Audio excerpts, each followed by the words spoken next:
ആർഗ്യുമെന്റ്സിന്റെ പുതിയൊരു വീട്ടിലോട്ട് എല്ലാവർക്കും സ്വാഗതം. ഇത് ബജാജിന്റെ അവഞ്ചറാണ്. ഈ വണ്ടിയുടെ കംപ്ലൈന്റ് എന്ന് പറയുമ്പോഴത്തേക്കും ബാറ്ററി ചാർജിങ് പ്രോബ്ലമാണ്.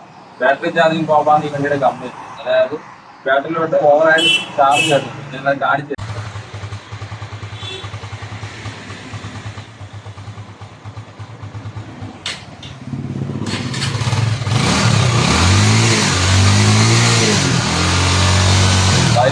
മുകളിൽ വരുന്നുണ്ട്. ഇതിന്റെ റെക്ടിഫയറാണ് കംപ്ലൈന്റ്. അതുകൊണ്ടാണ് ഓവറായിട്ട് ചാർജ് ബാറ്ററിയിലോട്ട് കയറുന്നത്. നമ്മൾ റെക്ടിഫയർ വാങ്ങിയിട്ടുണ്ട്. റെക്ടിഫയറിന്റെ എമൗണ്ട് എന്ന് പറയുമ്പോൾ 1306 രൂപയാണ്. 1306 രൂപയാണ് എൻ്റെ റെക്ടിഫയർ. നമ്മൾ റെക്ടിഫയർ ഫിക്സ് ചെയ്യാൻ പോവുകയാണ്. റെക്ടിഫയർ ഫിക്സ് ചെയ്ത ശേഷം വോൾട്ട് നമുക്ക് എത്രയാണ് വരുന്നതെന്ന് നമുക്ക് ചെക്ക് ചെയ്യാം. നമ്മൾ പുതിയ റെക്ടിഫയർ വെച്ചിട്ടുണ്ട്.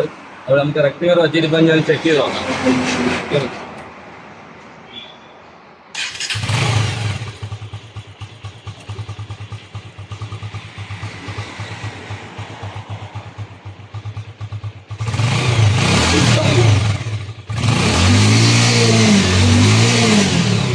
ഇപ്പൊ 14 വോൾട്ടാണ് പറഞ്ഞത്. നേരത്തെ വന്നുകൊണ്ടിരുന്നത് 17 വോൾട്ടാണ്. ഓവർ ചാർജാണ് വന്നുകൊണ്ടിരുന്നത്. അതിന്റെ കംപ്ലൈന്റ് എന്ന് പറയുമ്പോൾ ഈ റെക്ടിഫയർ ആണ് കംപ്ലൈന്റ്. ഈ റെക്ടിഫയറിന്റെ കംപ്ലൈന്റ് കൊണ്ടാണ് ഇങ്ങനെ വരുന്നത്. അപ്പോൾ ഇങ്ങനെയുള്ള ചാർജിങ് ഇഷ്യൂസ് വരുമ്പോഴത്തേക്ക് നിങ്ങൾ ചെക്ക് ചെയ്യാനുള്ളത് ഫസ്റ്റ് റെക്ടിഫയർ ചെക്ക് ചെയ്യണം. റെക്ടിഫയർ ചെക്ക് ചെയ്തതിന് ശേഷം മാത്രം ബാക്കി കാര്യങ്ങൾ ചെക്ക് ചെയ്യണം. അപ്പോൾ ഇതുപോലുള്ള വീഡിയോ ഒക്കെ ആയിട്ട് നമ്മളെ ചാനൽ സബ്സ്ക്രൈബ് ചെയ്യണം. നമ്മുടെ വീഡിയോ ലൈക്ക് ചെയ്യണം. നിങ്ങളുടെ അഭിപ്രായങ്ങൾ കമന്റ് ബോക്സിൽ രേഖപ്പെടുത്താം. അപ്പോൾ അടുത്ത വീഡിയോ ആയിട്ട് വീണ്ടും കാണാം.